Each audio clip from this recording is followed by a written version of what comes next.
पार्थ, इस संसार में हर जीव ईश्वर की ही सृष्टि है। कोई भी प्राणी तुच्छ नहीं और कोई वरदान या श्राप प्राकृतिक नहीं, सब कर्मों का परिणाम है। मनुष्य अक्सर अपने अज्ञान में कुछ वर्गों को दूर कर देता है, उन्हें उपेक्षित कर देता है, परंतु धर्म कहता है कि जो भी तुम्हारे द्वार पर आए, विशेषकर वे जो समाज में उपेक्षित माने जाते हैं, उन्हें कभी खाली हाथ जाने देना अधर्म है। पार्थ, किन्नर इस संसार में एक विशेष ऊर्जा के वाहक हैं। उनमें देवत्व का आशीर्वाद भी होता है और ईश्वर का परीक्षण भी। वे उत्सव में आए तो मंगल का संकेत होते हैं, और यदि उन्हें तिरस्कार मिले तो वे उसी तिरस्कार का फल लौटा देते हैं। यह कोई चमत्कार नहीं, यह कर्म का न्याय है। जिसको समाज ने कठिन मार्ग दिया, उसकी हृदय शक्ति गहरी होती है, उनके आशीर्वाद सच्चे होते हैं और उनके वचन सीधे ब्रह्म तक पहुंचते हैं। इसीलिए इनका सम्मान करना धर्म का पालन है।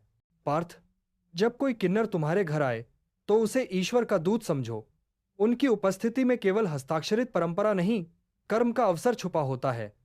यदि तुम उन्हें प्रेम और सम्मान दो तो तुम्हारे घर में आने वाला हर सौभाग्य स्थिर होता है, और यदि तुम उन्हें तिरस्कार दो तो जो सौभाग्य आने वाला होता है वह घर के द्वार से ही लौट जाता है। इसीलिए कहा गया है कि उन्हें कभी खाली हाथ न लौटाओ। वस्तु का बड़ा छोटा होना महत्व नहीं, भाव का पवित्र होना ही असली दान है। मनुष्य अक्सर सोचता है हम दान करते हैं इसीलिए हम श्रेष्ठ हैं, पर सत्य यह है, पार्थ, दान से अधिक श्रेष्ठ वह पात्र होता है जो दान को स्वीकार करता है, और किन्नरों का हृदय उस दान को सीधे ईश्वर तक पहुंचाता है। उनका दिया आशीर्वाद केवल शब्द का बहाव नहीं होता, वह कर्मफल का निर्धारण होता है। तुम यदि उन्हें एक फल भी दोगे तो ईश्वर बदले में तुम्हें वृक्ष तक दे देगा। धर्म का आधार ही संभाव है। जिस समाज में किन्नरों का सम्मान होता है वहां समृद्धि ठहरती है। यही कारण है कि युगों से इनकी उपस्थिति को मांगलिक माना गया है। पुत्र जन्म हो या नवदंपति का प्रथम कदम, शुभ का आरंभ उनके आशीर्वाद से ही उत्तम होता है, क्योंकि जो समाज की पीड़ा सहकर भी शुभ की कामना करे, उसके आशीर्वाद में अपार शक्ति होती है। पार्थ, याद रखो, सम्मान देना केवल सामाजिक कर्तव्य नहीं, आत्मोन्नति है। तुम जिसको सम्मान देते हो, वास्तव में उसका आदर तुम ईश्वर में बैठे उस अंश का कर रहे होते हो।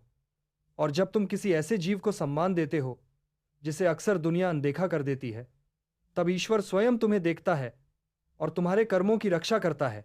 कोई भी तुम्हारे द्वार पर आता है तो वह अपने साथ ईश्वर की इच्छा लेकर आता है, परंतु किन्नर उस इच्छा को सीधे व्यक्त कर देते हैं, या तो आशीर्वाद के रूप में या सावधानी के रूप में।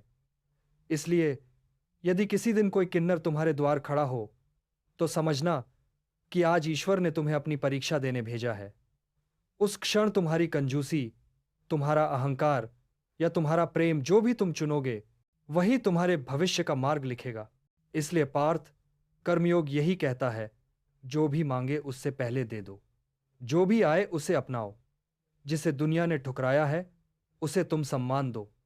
यही मनुष्य का सच्चा धर्म है, और विशेषतः किन्नरों के प्रति करुणा, उनका सत्कार तुम्हारे घर में आनंद और समृद्धि का दीपक प्रज्वलित करता है, क्योंकि जो स्वयं कठिनाई से गुजरा है वही दूसरों के सुख की असली रक्षा कर सकता है।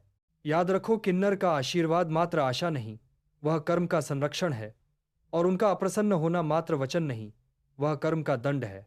इसलिए तुमसे यह कहा जाता है, अपने घर से किन्नर को कभी खाली हाथ न जाने देना, क्योंकि पार्थ, जो हाथ देने से रोकता है वही हाथ भविष्य में लेने के लिए फैल जाता है, और जो हाथ दान के अभ्यस्त हैं वे कभी अभाव को स्पर्श नहीं करते। अपने हृदय को उदार रखो, धर्म का पालन करो और सभी में ईश्वर को पहचानो। यही कर्मयोग है, यही भगवत मार्ग है।